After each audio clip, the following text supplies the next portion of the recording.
Welcome to Simplified Reads. Today we're diving into 40 historical fiction books so vivid, they'll make you feel like you've time traveled through centuries without leaving your seat. Set in the mythical world of ancient Greece, The Song of Achilles by Madeline Miller retells the events of the Trojan War through the tender and personal lens of Patroclus, a relatively minor character in Homer's Iliad who becomes the emotional core of this story. As Patroclus grows close to Achilles, their bond evolves from friendship into a deeply emotional and romantic connection, with the looming war threatening everything they hold dear. The novel explores themes of fate, glory, love, and loss with poetic intensity, making the legendary story feel strikingly human.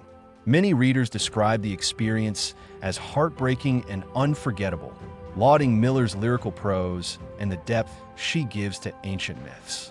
Fans often highlight how the story sneaks up on them, growing from gentle beginnings to a devastating climax.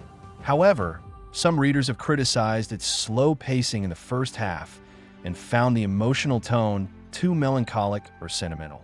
Even so, the majority agree that it's a rich, emotionally immersive story that makes you feel as if you've lived in Achilles' shadow and walked beside him into legend.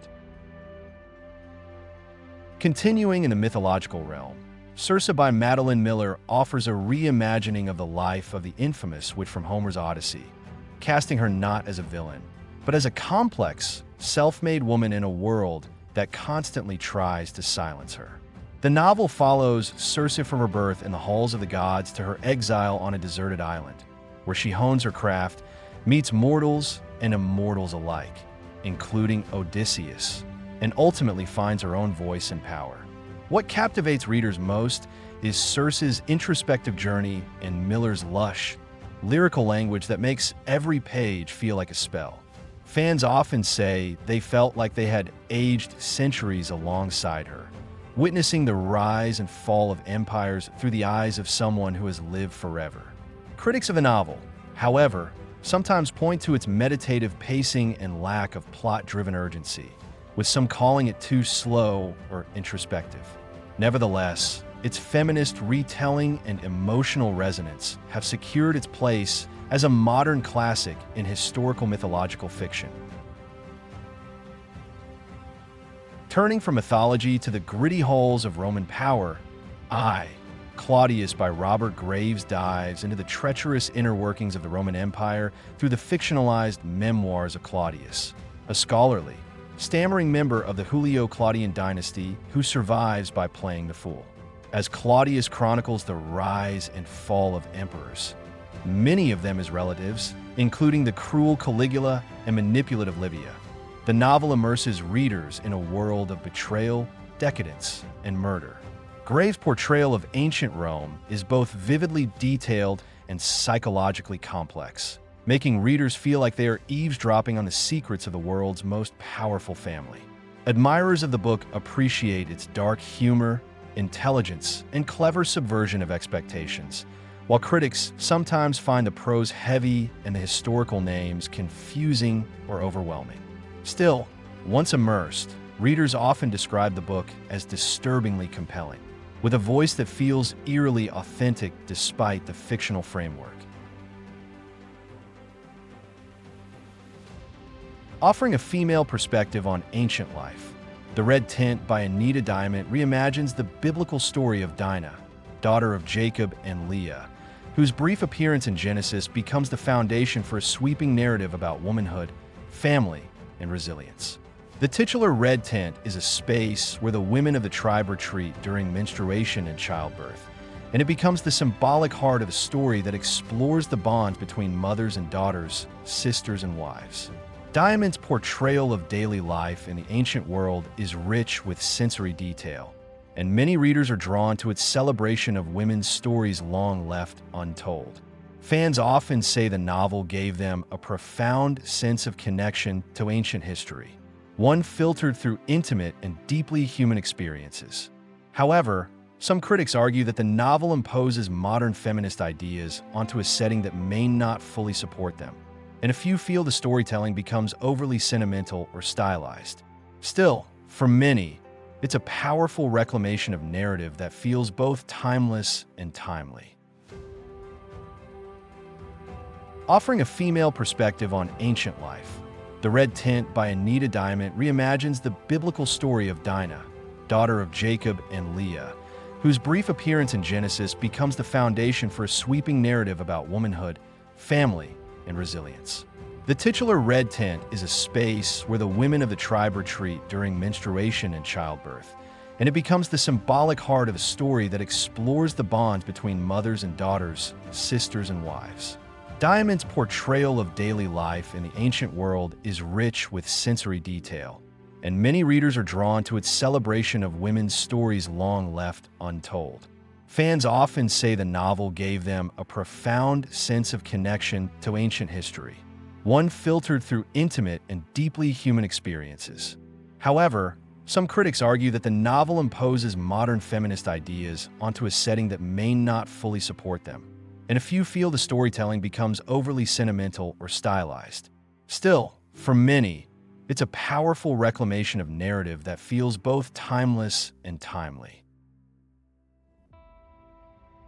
Shifting into medieval England, The Pillars of the Earth by Ken Follett is a sprawling epic centered on the construction of a Gothic cathedral in the fictional town of Kingsbridge, unfolding across decades and involving a wide cast of characters, from humble builders and ambitious architects to scheming nobles and ruthless clergy.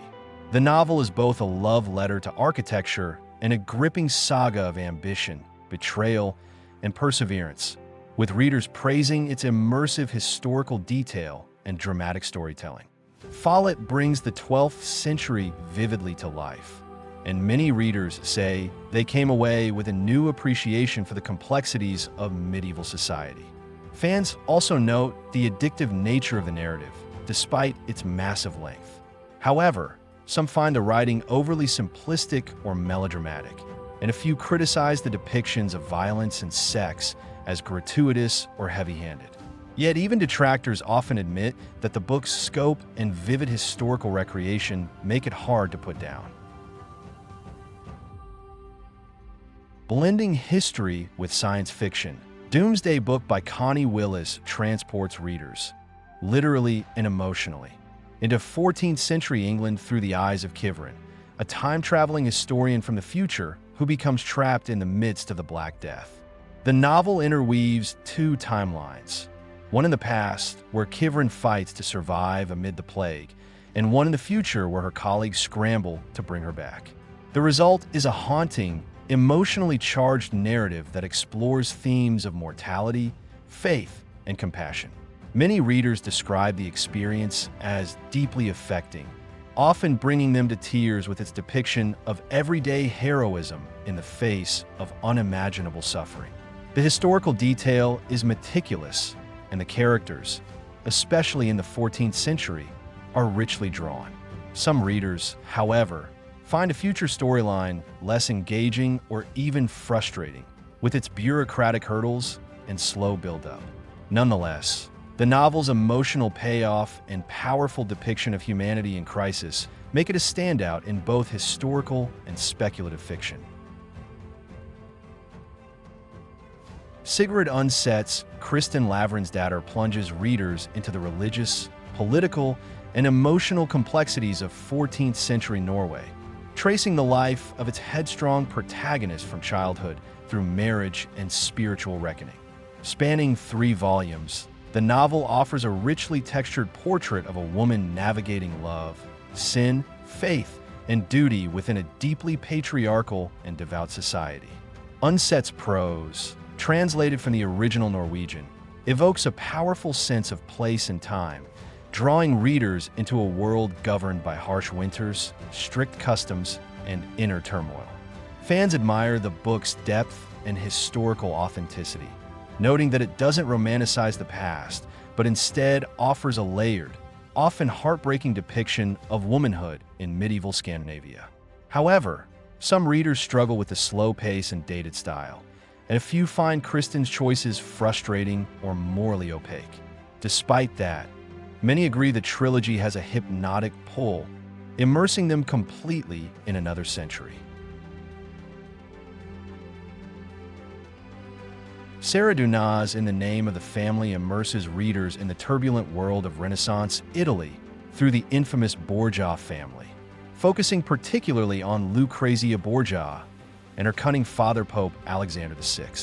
The novel brings the glittering decay of 16th century Rome to life with opulence and menace, balancing historical research with a novelist's eye for intrigue and personality. Dunaz humanizes characters long dismissed as caricatures of evil, especially Lucrezia, whom she portrays with compassion and intelligence. Readers praise the vivid descriptions and the author's ability to make complex political and familial machinations engaging and accessible. On the other hand, some find the pacing uneven and the multiple perspectives disorienting. While the novel may not appeal to those looking for fast-paced drama, those who enjoy deeply immersive, character-driven historical fiction often come away feeling as though they've spent time among the whispering corridors of Vatican power. Bernard Cornwell's The Winter King, the first installment in his Warlord Chronicles trilogy, strips away the glamour of Arthurian legend to reveal a gritty, realistic 5th century Britain, told through the eyes of Derful, a Saxon-raised warrior loyal to Arthur. The novel reimagines the familiar myth as a brutal struggle for unity, faith, and survival in a fractured land. The result is a world of clashing swords, druidic rituals, and muddy politics, where magic and religion coexist with bloodshed and betrayal. Readers who appreciate military history and vivid action sequences often hail the novel as a masterclass in historical storytelling, praising its immersive atmosphere and morally complex characters. However, those expecting romanticized fantasy may find the tone unexpectedly dark or the mythology too grounded. Still, for many, Cornwell's version of Arthurian Britain feels more real than the legends ever did, offering a sense of having trudged through its cold forests and stood on its smoke-filled battlefields. Hilary Mantel's Wolfe hallmarks a radical reimagining of Thomas Cromwell, often maligned in Tudor history, by presenting him as a cunning, pragmatic, and oddly sympathetic figure navigating the perilous court of Henry VIII. The narrative follows Cromwell's rise from blacksmith's son to chief minister, unfolding during the king's tumultuous break from the Catholic Church and marriage to Anne Boleyn. Mantel's dense, layered prose, written in a close third person, immerses readers in a Cromwell's sharp mind and ambiguous morality. Many praise the book for making familiar historical events feel urgent and new, calling it a masterpiece of psychological and political insight.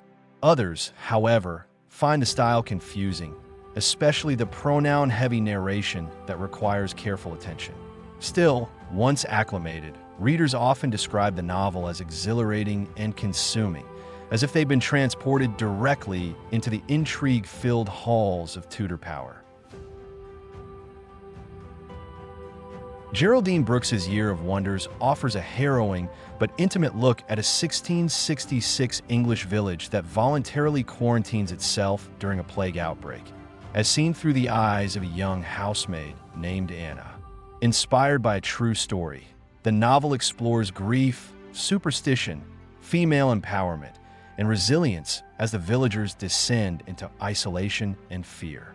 Brooks's prose is evocative, and her attention to period detail allows readers to feel the claustrophobia and chaos of the time. The emotional arc of Anna's transformation, from grief-stricken survivor to independent healer, is a particular highlight for many, with readers praising how the novel balances historical realism with hope. Critics sometimes point to an overly modern tone in Anna's voice and express frustration with the novel's unexpected and somewhat jarring ending. Nonetheless, the book remains a haunting, time-anchored exploration of endurance, making readers feel as though they too have lived through plague season in 17th century England.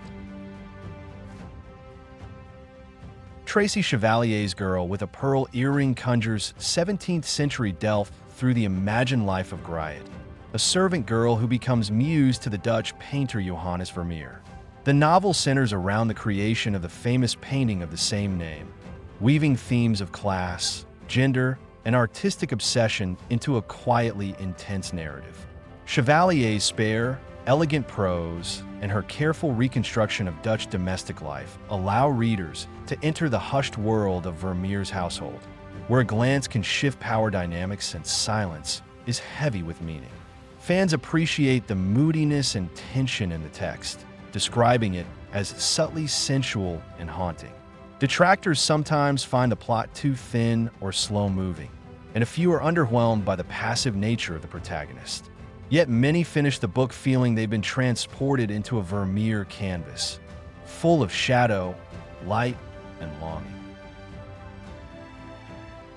David Lisse's The Coffee Trader dives into 17th century Amsterdam's vibrant and cutthroat mercantile world, following Miguel Lienzo, a former trader attempting to recover his fortune by introducing the exotic new commodity of coffee to the city's exchanges.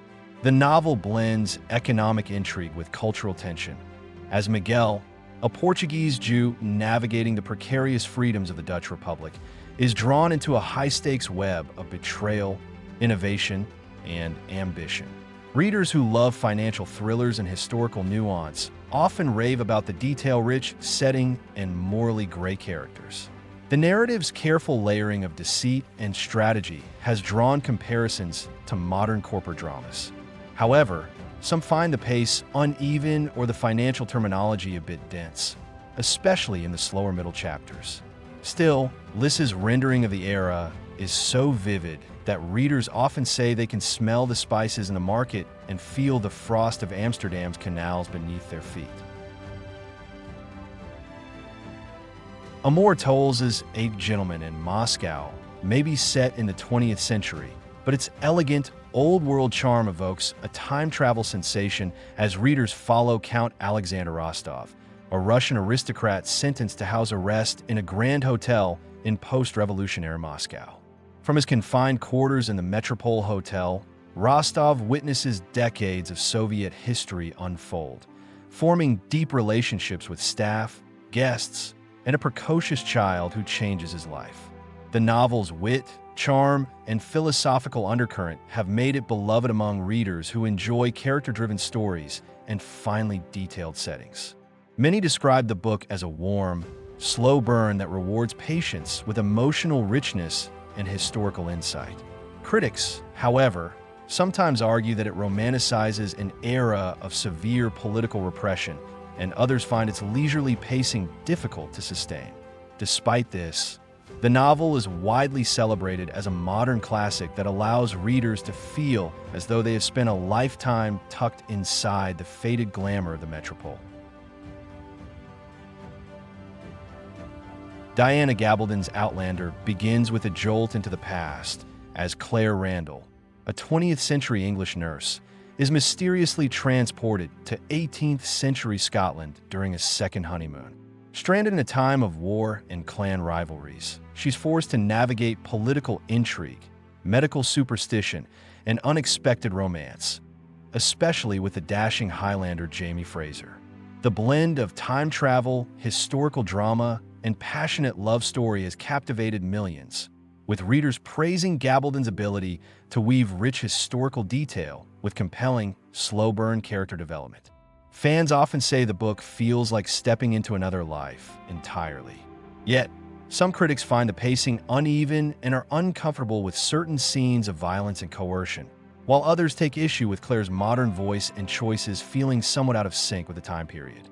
Still, for many, the sweeping epic creates the uncanny illusion of living across centuries, both in the past and the present. Francis Spufford's Golden Hill whisks readers into 1746 New York City, where a mysterious young man named Mr. Smith arrives with a large bank draft and no clear explanation for his visit. What follows is a twist-filled narrative packed with duels, masquerades, deception, and colonial politics, rendered in prose that cleverly mimics the style of 18th century novels without feeling stale or pastiche. The sense of place is vivid and immediate, and Spufford's playful yet precise voice brings colonial Manhattan to bustling, gritty life. Readers love how the book balances historical authenticity with inventive storytelling, and many describe it as a joyful homage to early novelists like Fielding and Sterne.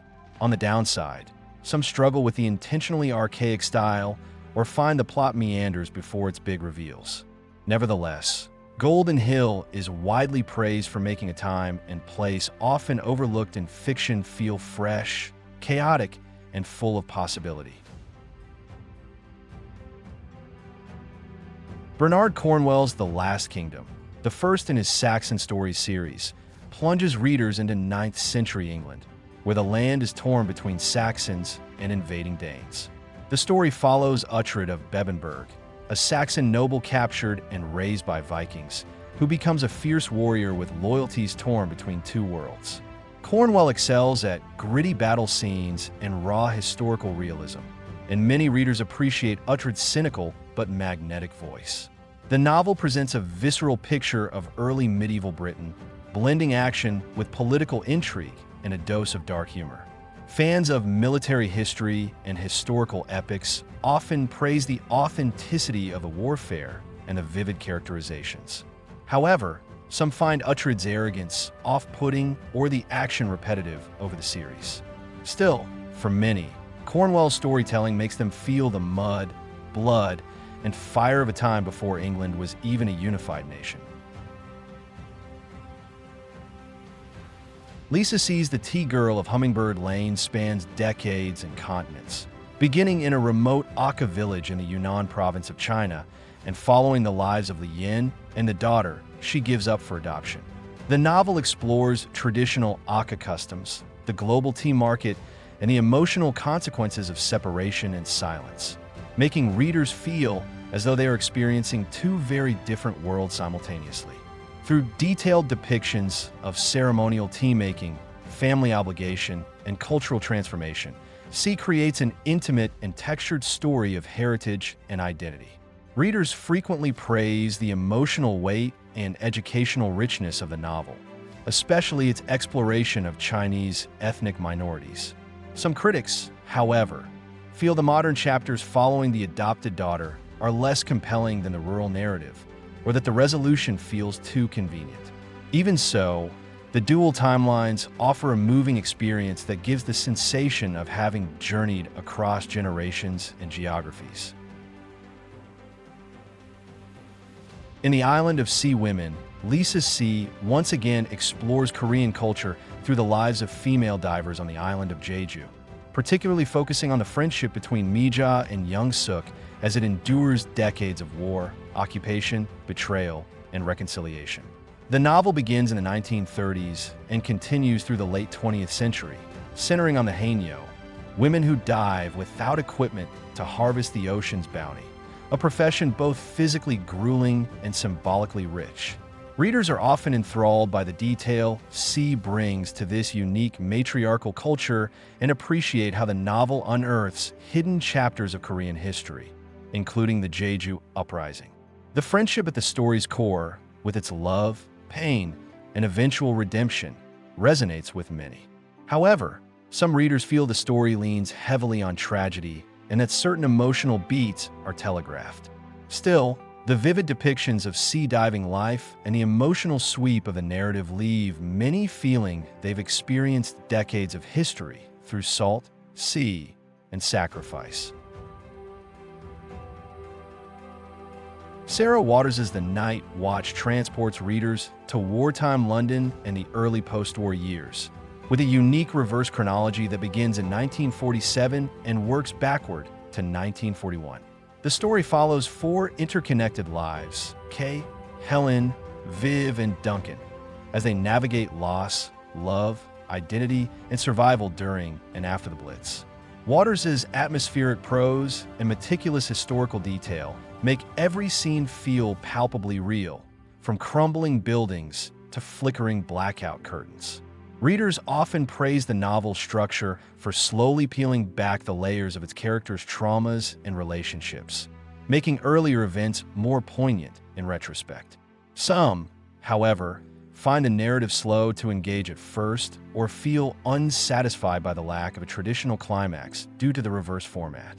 Still, The Night Watch excels in its evocation of a fraught time, and its deep emotional resonance leaves readers with the sense that they've lived not only through the war, but also through the long shadows it cast afterward. Sarah Waters's Fingersmith plunges readers into the shadowy world of 19th century London, where crime, deception, and identity intertwine in a labyrinthine tale of two young women. Sue, a thief raised in a den of criminals, and Maud, a seemingly innocent heiress living in a gloomy country mansion. As the story unfolds through two perspectives, layers of lies are peeled back to reveal a chilling plot involving betrayal, confinement, and twisted love. Waters draws on the Gothic traditions of Wilkie Collins and Charles Dickens, while giving the story a modern psychological complexity and a deeply feminist undertone. Readers frequently praise the novel's jaw-dropping plot twists, atmospheric writing, and richly developed characters. Some find the pacing in the second half a bit slow or too introspective compared to the tightly wound tension of the beginning. Still, many say reading Fingersmith is like entering a Victorian seance. You're pulled into a shadowy room, unsure who to trust until the last candle goes out. Sarah Waters's Fingersmith plunges readers into the shadowy world of 19th century London, where crime, deception, and identity intertwine in a labyrinthine tale of two young women. Sue, a thief raised in a den of criminals, and Maud, a seemingly innocent heiress living in a gloomy country mansion. As the story unfolds through two perspectives, layers of lies are peeled back to reveal a chilling plot involving betrayal, confinement, and twisted love. Waters draws on the Gothic traditions of Wilkie Collins and Charles Dickens, while giving the story a modern psychological complexity and a deeply feminist undertone. Readers frequently praise the novel's jaw-dropping plot twists, atmospheric writing, and richly developed characters. Some find the pacing in the second half a bit slow or too introspective compared to the tightly wound tension of the beginning. Still, many say reading Fingersmith is like entering a Victorian seance. You're pulled into a shadowy room, unsure who to trust until the last candle goes out. In The Essex Serpent by Sarah Perry, the boundary between superstition and science blurs in 1890s Essex, where a rumor of a mythical sea creature unites a cast of vividly drawn characters. Chief among them Cora Seaborn, an independently minded widow, and William Ransom, the local vicar. As Cora investigates the phenomenon, she and William develop a complex, simmering relationship that challenges both faith and reason. Perry's prose is richly lyrical and often described as Victorian in style, creating an atmosphere that's at once eerie, romantic, and intellectually vibrant. Many readers are drawn to the novel's philosophical undertones and emotional depth, praising its nuanced exploration of grief, desire, and belief. However, some find the plot slow-moving or feel that the story focuses more on mood than action. Still, for those who surrender to its rhythm, the novel conjures a vivid sense of place and time, like a fog-covered village frozen in the pages of a forgotten diary. Another of Sarah Waters's novels, Tipping the Velvet, explores the secret underbelly of 1890s London through the eyes of Nancy Astley, an oyster girl turned music hall performer who discovers her sexual identity amid the city's bohemian and queer subcultures. The narrative tracks Nancy's transformation from shy admirer of a male impersonator to a bold woman carving out her own destiny in a society that offers little room for freedom. Waters's vibrant depiction of Victorian nightlife, working-class life, and hidden queer communities has drawn critical acclaim and a devoted readership. The novel is often praised for its emotional honesty, sensuality, and rich historical detail, making readers feel they've lived through every scandal and smoky performance. Some, however, feel the book's episodic structure leads to a somewhat disjointed pacing, and others are jarred by the rawness of certain scenes. Yet few can deny its power to transport and challenge, offering a time machine not just to another era, but into lives so often omitted from history. Caleb Carr's The Alienist catapults readers into Gilded Age New York, where a gruesome string of child murders leads newspaper illustrator John Moore and psychologist, then called an alienist, Dr. Laszlo Kreisler on a forensic hunt through the city's darkest corners. The novel blends historical fiction with early criminal profiling, showcasing everything from grand mansions to brothels, corrupt politicians to immigrant neighborhoods, all while assembling a team of proto-modern detectives. Readers love its richly textured recreation of 1890s Manhattan and the way it mixes mystery, history, and psychology. The presence of real-life figures like Theodore Roosevelt adds another layer of authenticity. Some critics find the writing too procedural or feel the characters, especially the female ones, are thinly drawn. But many fans consider the book a gripping historical thriller that's as informative as it is suspenseful, describing it as a visceral ride through a city still being shaped and haunted by its secrets. Anna Freeman's The Fair Fight takes readers into the rough, blood-slicked world of 18th century female boxing in Bristol, England, through the interwoven stories of three characters from vastly different backgrounds. At its center is Ruth, a scarred and unladylike fighter raised in a brothel, who earns her respect in the ring. But her fate is entangled with Charlotte, an aristocratic woman trapped in an oppressive marriage, and George, Charlotte's volatile brother. The novel pulses with physicality and social defiance, bringing to life a little-known subculture of Georgian England where women fought not just for money, but for dignity.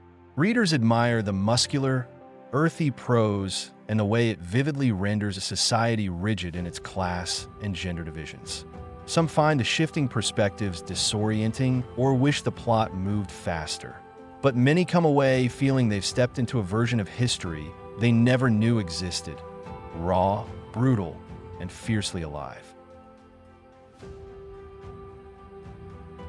Ian McEwan's Atonement opens on a hot summer day in 1935 at an English country estate, where 13-year-old Bryony Tallis misinterprets an encounter between her older sister Cecilia and the housekeeper's son, Robbie, setting off a tragic chain of events that spirals through World War II and beyond. The novel is both a sweeping war drama and a metafictional meditation on guilt, truth, and the power of storytelling, with McEwan masterfully shifting between perspectives and time periods. Readers are often struck by the emotional weight of the narrative and the haunting realism of the Dunkirk evacuation scenes, which place them squarely in the chaos and fragility of wartime Europe. The ending, with its metafictional twist, divides opinion.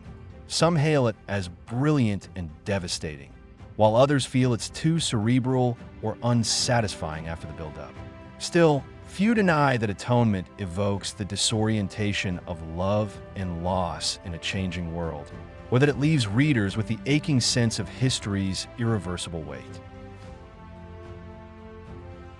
In The Paris Architect by Charles Belfour, the Nazi occupation of Paris becomes a crucible of moral reckoning for Lucien Bernard, a self-interested architect who reluctantly begins designing secret hiding places for Jews. As Lucien becomes more involved in the resistance, his journey from detached opportunist to reluctant hero unfolds in an atmosphere of ever-present danger and claustrophobic fear. Belfour, himself an architect, infuses the novel with compelling technical detail, showing how ingenuity and compassion intersect in life-or-death situations. Readers appreciate the unique premise and the suspenseful pacing, often saying it made them feel the paranoia and tension of wartime Paris. Critics, however, sometimes find Lucien's transformation abrupt or the writing style too plain.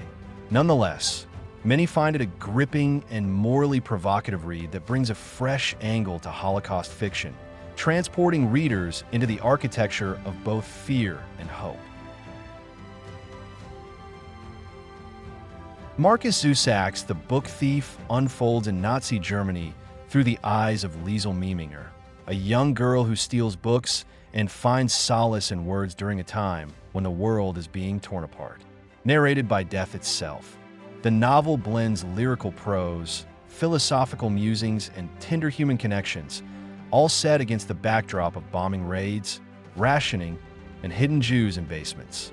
Readers frequently cite its emotional power, especially in portraying the quiet resilience of ordinary people and the ways literature can be both rebellion and refuge. The unique narration divides opinion. Some find Death's voice poetic and moving, while others see it as intrusive or gimmicky.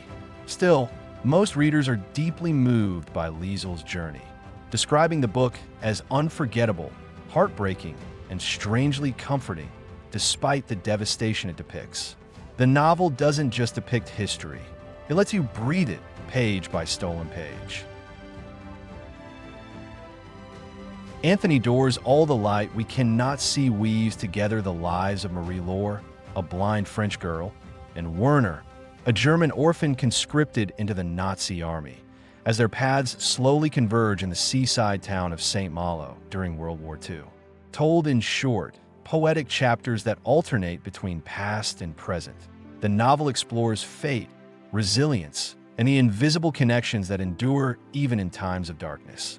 Doerr's prose is often praised for its sensory beauty and the way it captures fleeting moments of wonder amid terror. Many readers find the story profoundly moving and immersive, especially in how it gives equal depth to characters on both sides of the war.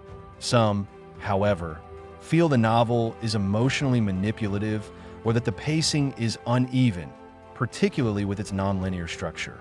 But for many, it's a masterwork of empathy and atmosphere that makes the 1940s feel as immediate and haunting as a memory you never lived. Irène Murawski's Suite Française, written in secret before the author was deported and killed at Auschwitz, is a rare and powerful depiction of France during the Nazi occupation, composed in real time by someone living through it. The novel is unfinished. Only 2 of the planned 5 sections were completed. But what remains is extraordinary, a portrait of chaos, fear, and small acts of defiance as Parisians flee the city and later endure life under German control. The writing is elegant and unsparing, filled with sharp observations about class, humanity, and survival. Readers are often deeply moved by the novel's context, knowing its author never saw it published, and find the emotional and historical weight almost overwhelming. Some struggle with the abrupt ending or the lack of closure due to its incomplete nature. Still, most describe reading it as a profoundly intimate experience, one that collapses the distance between past and present with rare immediacy. Kristen Hanna's The Nightingale centers on 2 sisters in Nazi-occupied France, Vianne, who tries to protect her family by keeping her head down, and Isabelle, who joins the resistance and risks everything to help downed Allied pilots escape across the mountains. As their paths diverge, the novel explores what courage looks like under impossible circumstances and how ordinary women become heroes. Hanna's emotionally charged storytelling and focus on sisterhood resonate deeply with readers, who often call the novel a tearjerker and an unforgettable tribute to the women of World War II. Critics occasionally argue that the characters lack nuance or that the narrative leans too heavily on melodrama, but fans embrace its sweeping emotional scope. The novel vividly evokes life under occupation, shortages, betrayals, and quiet acts of resistance, making readers feel like they've walked every weary step beside its characters. Carlos Ruiz Zafón's A Shadow of the Wind begins in post-World War II Barcelona, where a young boy named Daniel discovers a mysterious book by a forgotten author, only to find that someone has been systematically destroying every copy of the author's work. As Daniel investigates, he's drawn into a gothic web of secrets, forbidden love, and literary obsession that stretches back to the Spanish Civil War. Zafón's writing is lush, atmospheric, and steeped in the city's moody architecture, often described as a love letter to books and storytelling itself.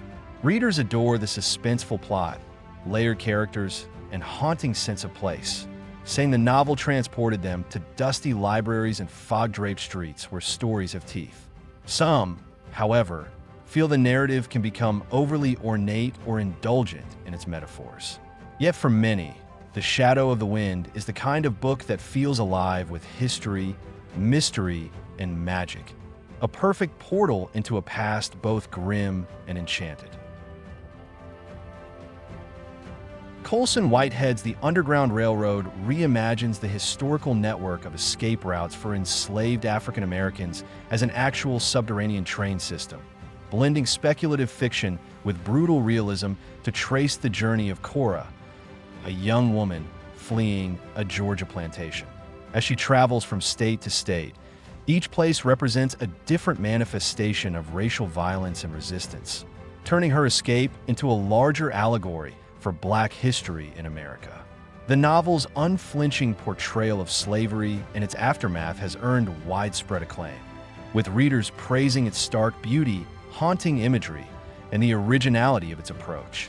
Whitehead's sparse, precise prose allows horror to speak for itself, making the quiet moments all the more devastating.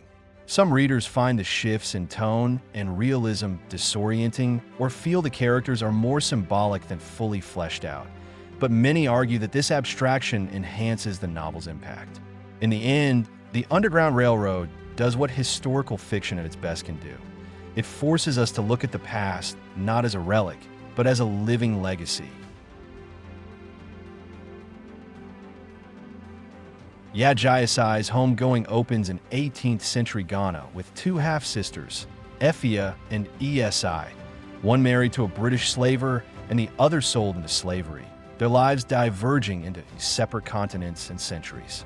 What follows is a sweeping, multi-generational saga that traces the echoes of slavery, colonialism, war, addiction, and systemic racism through their descendants in both Ghana and America. Each chapter shifts to a new character, building a chain of familial links that reflect the scars and survival of a people.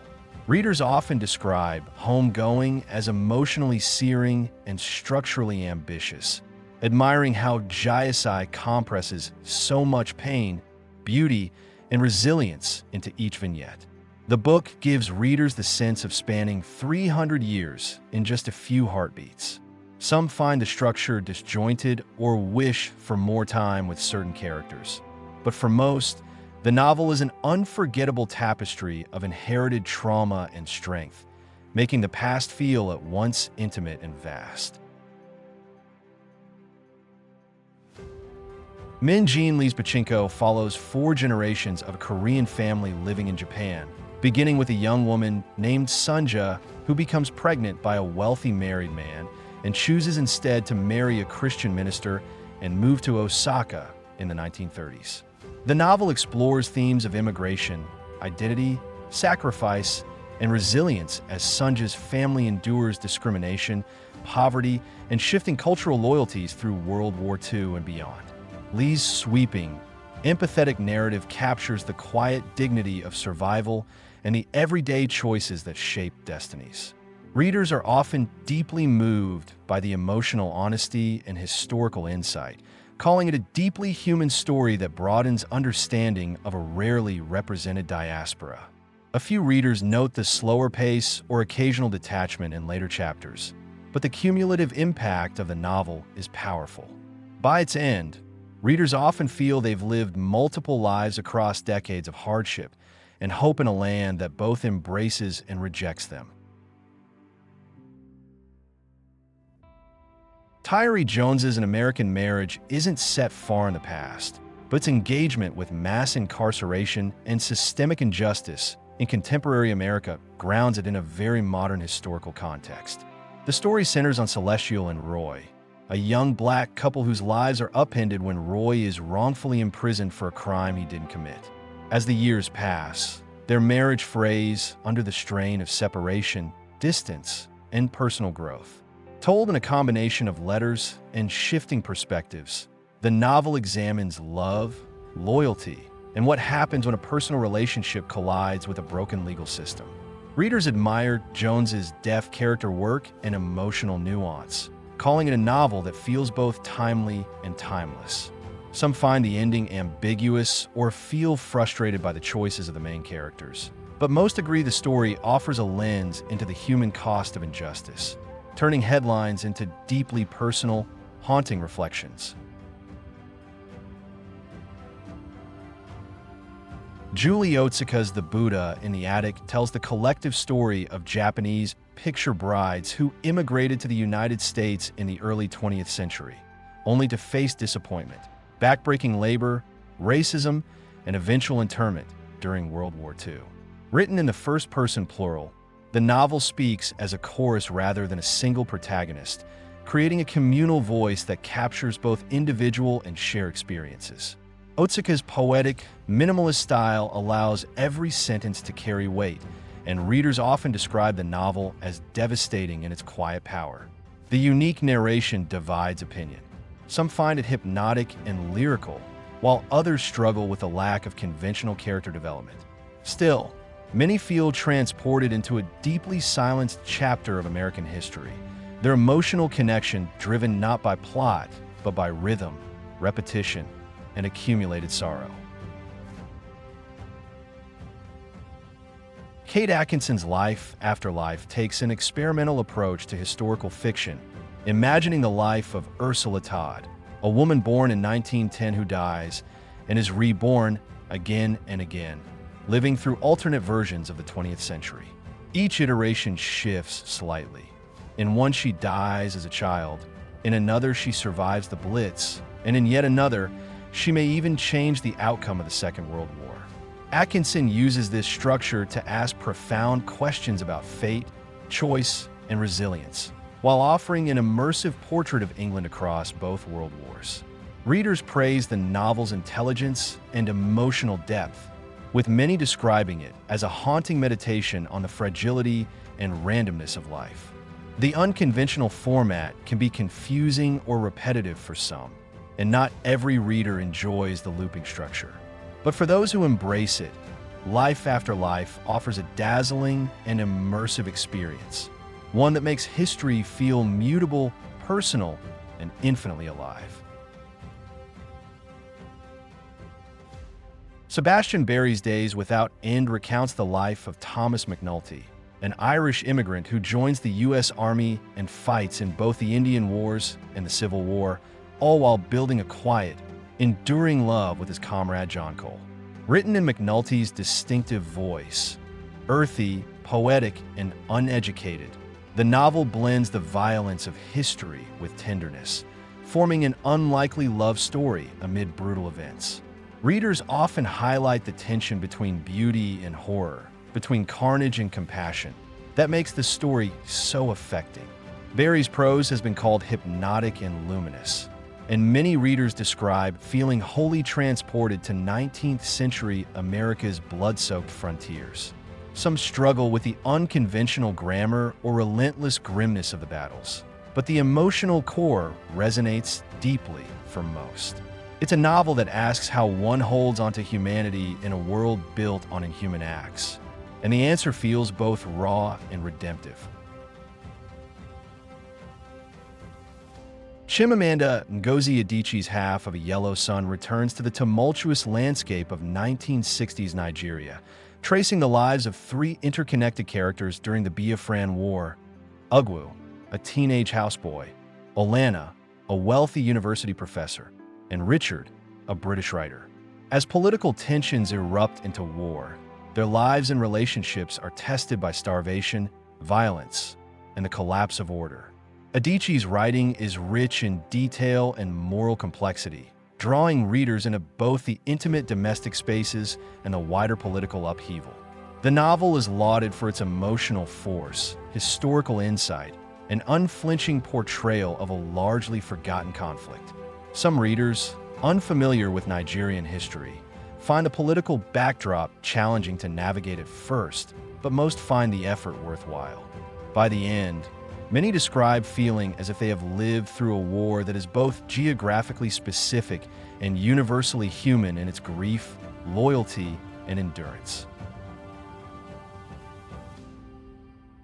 And just like that, we've traveled across centuries, continents, wars, and revolutions, through stories that breathe life into history and make the past feel heartbreakingly close. These 40 historical fiction novels don't just tell tales of bygone eras. They let us live them, through the eyes of people who loved, lost, struggled, and endured.